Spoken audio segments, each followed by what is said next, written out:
Donald Trump fulmine sur son réseau social. Il exige la réouverture immédiate du détroit d'Ormuz et appelle ses alliés tels que la France ou encore le Japon à la rescousse.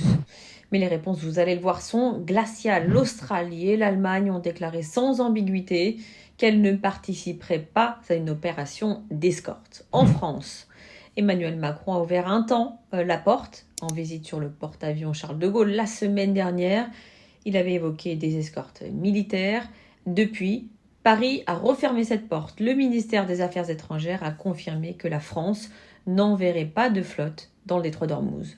Le Japon, lui, est pris au piège. Washington pousse Tokyo à envoyer des navires, mais la constitution pacifiste et les contraintes juridiques rendent toute décision quasi impossible.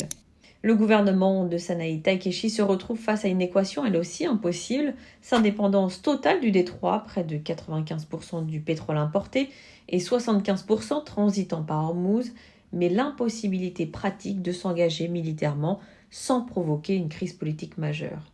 Le pays le plus dépendant du détroit est celui aussi qui a le moins de marge pour agir. Et les corps des gardiens de la révolution islamique ont envoyé un message clair. Les pays qui expulseront les ambassadeurs américains et israéliens pourront faire passer leurs navires en sécurité. Les autres prennent le risque de voir leurs pétroliers bloqués ou visés. Pourtant, dimanche 15 mars, Trump se voulait plus optimiste. Dans une interview, il a annoncé discuter avec environ 7 pays pour assurer la sécurité de la navigation et qualifier les retours de positifs. Lesquels ? Mystère.